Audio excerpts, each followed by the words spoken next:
pagi untuk kita semua. Puji dan syukur kita ucapkan kepada Tuhan Yang Maha Esa, di mana sampai saat ini kita masih diberikan kesehatan. Baiklah, saya akan menjelaskan tentang materi hakikat paragraf dari pertemuan 10 sampai pertemuan 13 yang diampu oleh Ibu Dr. Misnawati MPD dengan mata kuliah Bahasa Indonesia. Sebelumnya saya akan memperkenalkan diri. Nama saya Nova Erawati Senturi dengan NIM 193020204024. Prodi Pendidikan Pancasila dan Kewarganegaraan, Fakultas Keguruan dan Ilmu Pendidikan Universitas Palangkaraya. Baiklah, saya akan menjelaskan tentang hakikat paragraf. Pengertian paragraf. Paragraf merupakan inti penuangan buah pikiran dalam sebuah karangan dan didukung oleh himpunan yang saling berhubungan untuk membentuk sebuah gagasan.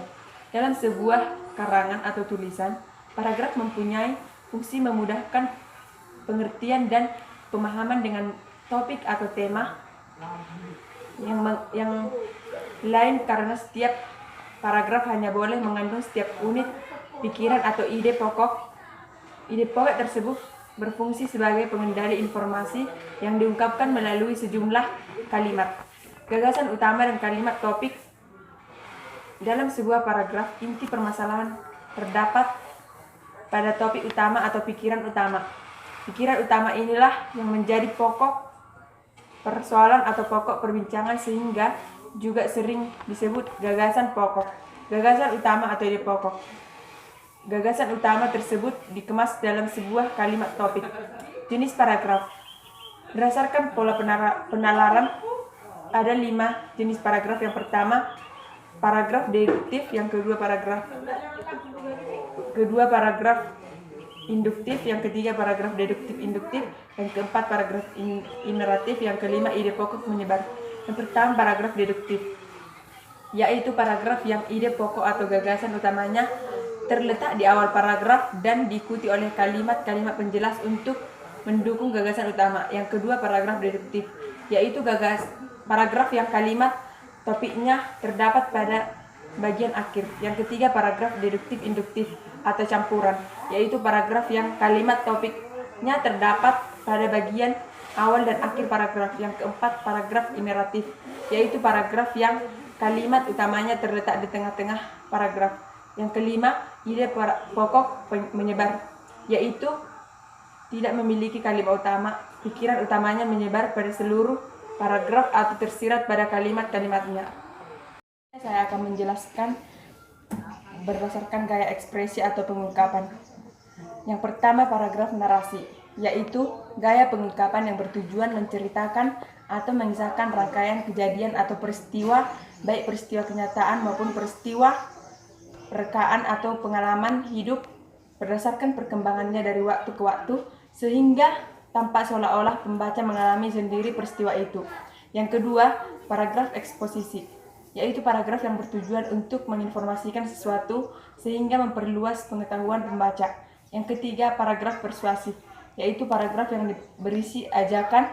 Paragraf persuasif bertujuan untuk membujuk pembaca agar mau melakukan sesuatu sesuai dengan keinginan penulisnya.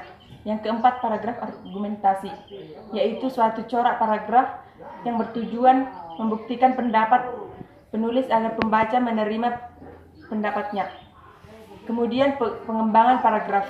Yang pertama, kronologi. Pengembangan paragraf secara kronologi dipakai dalam paragraf kisahan atau naratif dengan mengembangkan setiap bagian dalam proses. Yang kedua, ilustrasi. Pengembangan paragraf dengan ilustrasi digunakan dalam paragraf paparan untuk menyajikan suatu gambaran umum atau khusus tentang suatu prinsip atau konsep yang dianggap belum dipahami oleh pembaca. Yang ketiga, definisi.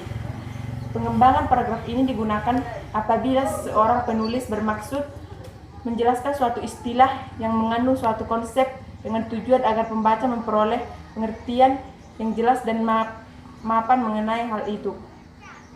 Yang keempat, analogi, yaitu pengembangan paragraf dengan ilustrasi yang khusus. Yang kelima, pembandingan dan pengontrasian, yaitu suatu cara yang digunakan pengarang yang menunjukkan kesamaan atau perbedaan antara dua orang objek atau gagasan dengan bertolak dari segi-segi tertentu. Yang keenam, sebab akibat, yaitu suatu paragraf mungkin berupa satu sebab dengan banyak akibat atau objek sebab dengan satu akibat. Yang ketujuh, kombinasi, yaitu dapat dilakukan dengan memadukan repetisi, terutama repetisi kata-kata kunci atau kata ganti dengan analogi. Yang kedelapan, repetisi, yaitu dengan pengulangan sering digunakan untuk mengingatkan kembali pada pokok gagasan dan menguatkan pokok bahannya. Demikianlah yang dapat saya sampaikan tentang hakikat paragraf. Semoga bermanfaat bagi kita semua. Jika ada kata-kata yang salah, saya minta maaf. Sekian dan terima kasih.